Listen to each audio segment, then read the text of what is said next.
Hi students, welcome to Learning Management System, which is sponsored by Department of Collegiate Education, Program BCom, Subject E-Business and Accounting, Semester 4th, Session number 30. Topic Statutory and Taxation Futures, which is available in Company Futures. This is Srinath, working as an assistant professor in Commerce at Government College for Women's. In previous session, we had discussion on inventory futures, which is available in the company futures. We can do changes or alteration in the inventory futures according to requirement of the company. Okay, in this session we are going to discuss statutory and taxation futures of futures which are available in the tally.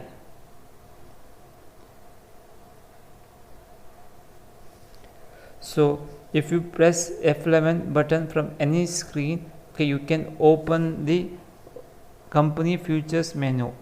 Okay, in company futures menu you can find accounting futures, inventory futures, statutory futures. In order to change the statutory and taxation futures, you want to select the statutory and taxation future and double click on it. Otherwise you can press F3 button from keyboard.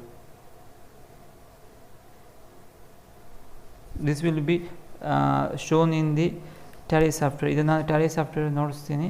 First you have to go to the task, you have to go to the desktop and you have to select the tally icon and you have to double click on the tally icon. This is the welcome screen of the tally icon, consists of logo of tally, and you can show the you can see the version of tally, that is tally TRP9. This is the startup screen of tally. You have to quit this screen. This is the gateway of tally. In gateway of tally you have to press F11. If you press F11 button in keyboard, it will go to directly the company futures menu. Otherwise you have to select the F11 in vertical button bar. ಇಲ್ಲಿ vertical button bar ಅಲ್ಲಿ ನಾನು ಏನು ಮಾಡ್ತಾ ಇದ್ದೀನಿ, F11 ಬಟನ್ನ select ಮಾಡ್ಕೊತಾ ಇದ್ದೀನಿ. ಇಲ್ಲಿ F11 ಬಟನ್ನ ಸೆಲೆಕ್ಟ್ ಮಾಡ್ಕೊಂಡ್ರೆ ಸೊ ಎಲ್ಲಿಗೆ ಹೋಗುತ್ತೆ, ಅದು ಕಂಪನಿ ಫ್ಯೂಚರ್ಸ್ ಮೆನ್ಯೂಗೆ ಹೋಗುತ್ತೆ. ಸೊ ಕಂಪನಿ ಫ್ಯೂಚರ್ಸ್ ಮೆನ್ಯೂವಲ್ಲಿ ಫಸ್ಟು ಅಕೌಂಟಿಂಗ್ ಫ್ಯೂಚರ್ಸ್ ಇದೆ, ಇದು ಡಿಸ್ಕಸ್ ಮಾಡಿದ್ದೀವಿ. ಇನ್ವೆಂಟರಿ ಫ್ಯೂಚರ್ಸ್ ಇದೆ, ಅದನ್ನು ನಾವು ಲಾಸ್ಟ್ ಸೆಷನ್ನಲ್ಲಿ ಡಿಸ್ಕಸ್ ಮಾಡಿದ್ದೀವಿ. ಇವಾಗ ಸ್ಟ್ಯಾಟ್ಯುಟರಿ ಆ್ಯಂಡ್ ಟ್ಯಾಕ್ಸೇಷನ್ ಫ್ಯೂಚರ್ಸ್ನ ನಾವು ಡಿಸ್ಕಸ್ ಮಾಡೋಣ. ಸೊ ಸ್ಟ್ಯಾಟ್ಯುಟರಿ ಆ್ಯಂಡ್ ಟ್ಯಾಕ್ಸೇಷನ್ ಫ್ಯೂಚರ್ಸ್ನ ಸೆಲೆಕ್ಟ್ ಮಾಡ್ಕೊಳೋಕ್ಕೆ ಎರಡು ಆಪ್ಷನ್ ಇದೆ. ಒಂದು, ನಮ್ಮ ಕರ್ಸರ್ನ ಸ್ಟ್ಯಾಟ್ಯುಟರಿ ಆ್ಯಂಡ್ ಟ್ಯಾಕ್ಸೇಷನ್ ಹತ್ರ ತೊಗೊಂಡೋಗಿ ಡಬಲ್ ಕ್ಲಿಕ್ ಮಾಡಬೇಕು. ಇಲ್ಲ ಅಂದರೆ ಕೀಬೋರ್ಡಲ್ಲಿ F3ನ ಪ್ರೆಸ್ ಮಾಡಬೇಕು. ಸೊ ಇಲ್ಲ F3ನ ಪ್ರೆಸ್ ಮಾಡಬೇಕು. ಇಲ್ಲ ಅಂದರೆ ನಮ್ಮ ಕರ್ಸರ್ನ ಡೈರೆಕ್ಟಾಗಿ ಇಲ್ಲಿ ತೊಗೊಂಡೋಗಿ ಡಬಲ್ ಕ್ಲಿಕ್ ಮಾಡಿದ್ರೆ ನಮಗೇನಾಗುತ್ತೆ, ಸ್ಟ್ಯಾಟ್ಯುಟರಿ ಆ್ಯಂಡ್ ಟ್ಯಾಕ್ಸೇಷನ್ ಫ್ಯೂಚರ್ಸ್ ಬರುತ್ತೆ. ಇದನ್ನು we can alter set according to our requirement. ನಾವು ಒನ್ ಬೈ ಒನ್ ನಾವು ಡಿಸ್ಕಸ್ ಮಾಡೋಣ. First one,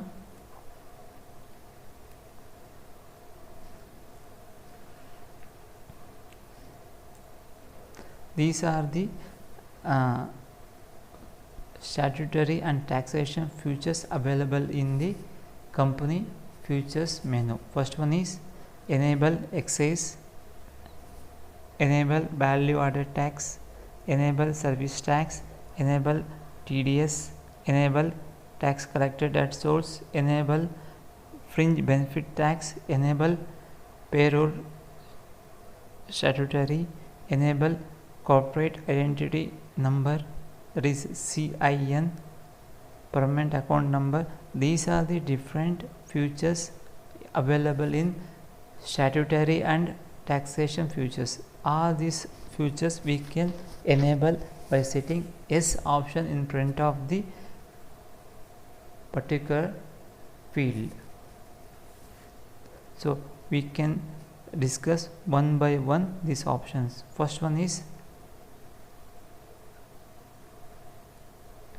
is enable goods and service tax. Suppose a company is paying collecting GST from the customers, we have to set yes in front of this field. ನಾವು G S ಟಿನ collect ಮಾಡಿಕೊಂಡು G S ಟಿನ pay ಮಾಡ್ತಾಯಿದ್ರೆ ಗೌರ್ಮೆಂಟ್ಗೆ ಈ option ಮುಂದೆ ನಾವೇನು ಮಾಡಬೇಕು, ಎಸ್ನ select ಮಾಡ್ಕೊಬೇಕು. Set order G S T details, ಇಲ್ಲಿ ನಾವೇನು ಮಾಡಬೇಕು, ಜಿ ಎಸ್ ಟಿ ನಂಬರ್ನ ನಾವೇನು ಮಾಡಬೇಕು, ಟೈಪ್ ಮಾಡಬೇಕಾಗತ್ತೆ. Next is enable value added tax. Okay, now in India in place of G S T we have to replace it by the value added tax. So if you want to if we are paying or we are collecting value VAT, we have to set this option yes. Option ನಾವೇ ಮಾಡಬೇಕು, yes. Suppose ನಾವು value added ಟ್ಯಾಕ್ಸ್ನ collect ಮಾಡ್ತಾ ಇದ್ದರೆ ನಾವು ಈ option ಏನು ಮಾಡಬೇಕು, ಎಸ್ನ select ಮಾಡ್ಕೊಬೇಕಾದ್ರೆ.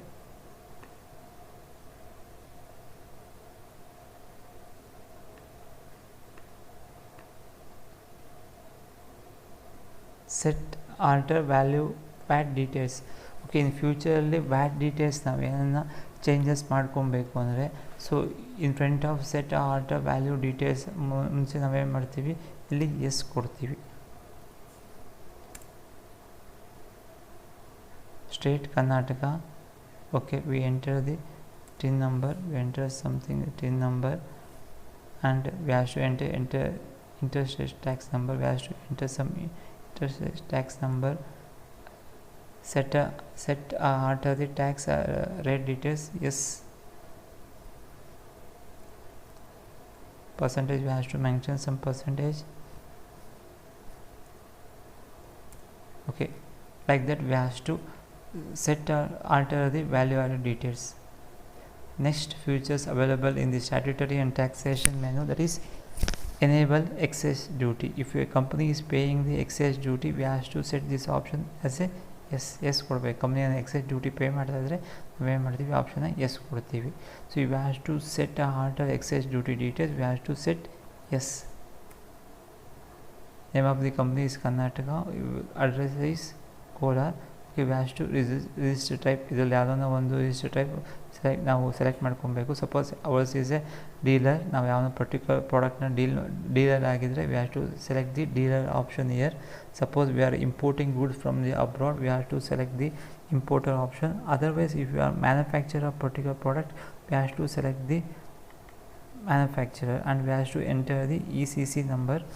We have to imagine the ECC number, ECC type of manufacturer, regular.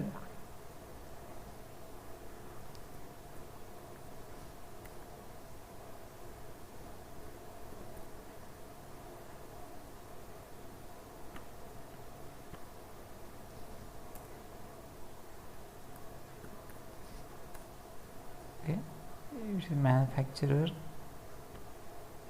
type of manufacturer. Okay, we'll select small scale. Have to enter some ECC number.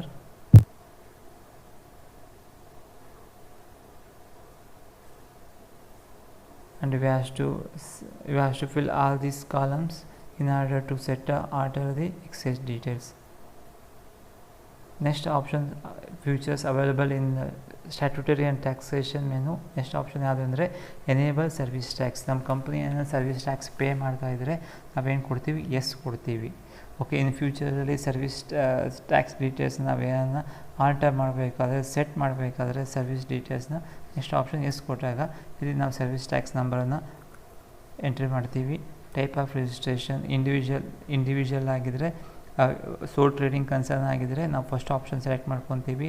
ನಮ್ಮದು ಏನೋ ಪಾರ್ಟ್ನರ್ಶಿಪ್ ಫರ್ಮ್ ಆಗಿದ್ದರೆ ಸೆಕೆಂಡ್ ಆಪ್ಷನ್ ಸೆಲೆಕ್ಟ್ ಮಾಡ್ಕೊತೀವಿ.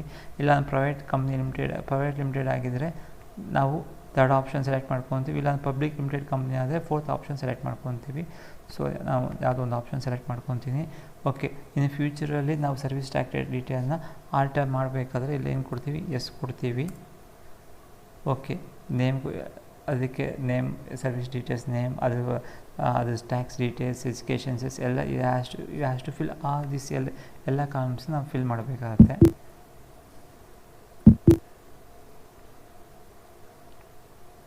Next ಬಂದುಬಿಟ್ಟು enable tax TDS.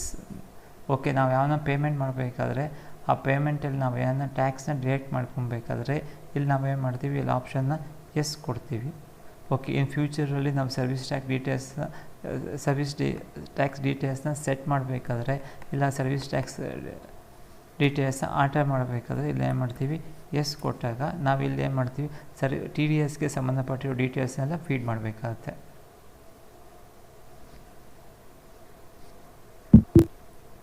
Next option is enable tax collected at source.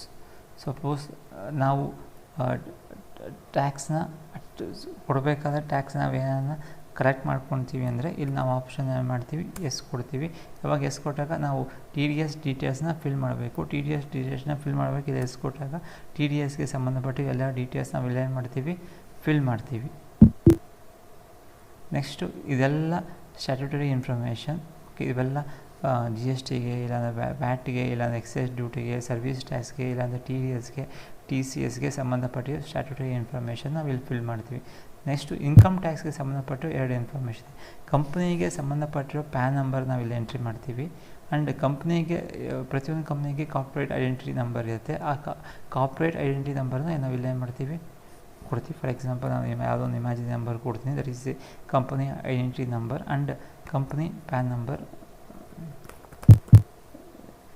So ಈ ಎಲ್ಲ ಡೀಟೇಲ್ಸ್ನ ಕೊಟ್ಮೇಲೆ ನಾವೇನು ಮಾಡ್ತೀವಿ, ಎಲ್ಲ ಡೀಟೇಲ್ಸ್ ಸರಿಯಾಗಿದೆ ನಾವೇನು ಮಾಡ್ತೀವಿ, ಎಸ್ ಆಪ್ಷನ್ ಕೊಡ್ತೀವಿ. ಯಾವಾಗ ನಾವು ಎಸ್ ಆಪ್ಷನ್ ಕೊಡ್ತೀವೋ ಎಲ್ಲ ಇನ್ಫಾರ್ಮೇಷನ್ ಸೇವ್ ಆಗುತ್ತೆ. ಇಲ್ಲ ನಾವು ಕೊಟ್ಟಿರೋ ಇನ್ಫಾರ್ಮೇಷನ್ ಏನಾದ್ರು ಚೇಂಜಸ್ ಮಾಡಬೇಕಾದ್ರೆ ಮತ್ತೆ ನೋ ಕೊಡ್ತೀವಿ. ಮತ್ತು ಒಂದು ಕಡೆಯಿಂದ ಚೆಕ್ ಮಾಡ್ಕೊಂಬರ್ತೀವಿ.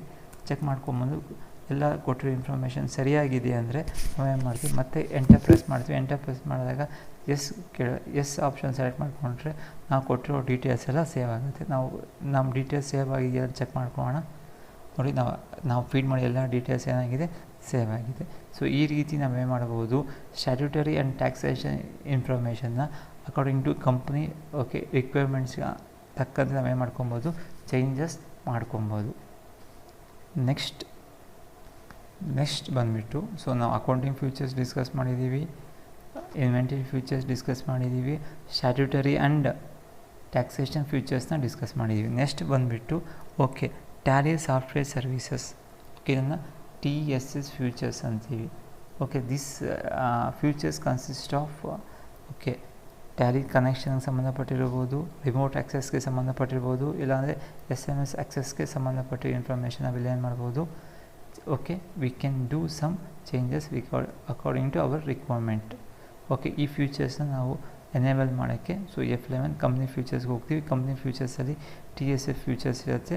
ಇಲ್ಲಾಂದರೆ F1 ಸೆಲೆಕ್ಟ್ ಮಾಡಿದಾಗ TSF ಫ್ಯೂಚರ್ಸ್ ಅವೈಲಬಿಲಿಟಿ ಬರುತ್ತೆ. ಇಲ್ಲಿ ನಮಗೆ ಬೇಕಾಗಿದೆ ನಾವೇ ಮಾಡ್ಕೊಬೋದು, ಚೇಂಜಸ್ ಮಾಡ್ಕೊಬೋದು. ನೆಕ್ಸ್ಟ್ ಆಪ್ಷನ್ ಬಂದುಬಿಟ್ಟು add on features. So add on features which available in company. Okay, gateway of ಟ್ಯಾಲಿಗೆ ಹೋಗ್ತೀವಿ, ಅಲ್ಲಿ F11 ಪ್ರೆಸ್ ಮಾಡ್ತೀವಿ, ಅಲ್ಲಿ ಕಂಪ್ನಿ ಫ್ಯೂಚರ್ಸ್ ಬರುತ್ತೆ. ಮತ್ತು F6ನ ಪ್ರೆಸ್ ಮಾಡಿದಾಗ ಆ್ಯಡ್ ಆನ್ ಫ್ಯೂಚರ್ಸ್ ಬರುತ್ತೆ. This is the add on futures screen. ಇಲ್ಲಿ ನಮಗೆ ಬೇಕಾಗಿರೋ ಆ್ಯಡ್ ಆನ್ ಫ್ಯೂಚರ್ಸ್ ನಾವೇನು ಮಾಡ್ಬೋದು, ಓಕೆ ಬೈ ಮಾಡ್ಬೋದು. ಬೈ ಮಾಡಿ ಆ್ಯಡ್ ಆನ್ ಫ್ಯೂಚರ್ಸ್ನ ಆ್ಯಡ್ ಮಾಡ್ಕೊಬೋದು. These are the company futures which is available in Tally software. First one is accounting futures, second one is inventory futures, third one is statutory and taxation futures, fourth one is Tally service futures ಇದೆ, last one is add-on futures. These are the different futures available in company futures menu. So ಇಲ್ಲಿಗೆ ಈ session ನಾವೇನು ಮಾಡೋಣ, end ಮಾಡೋಣ. Thank you very much.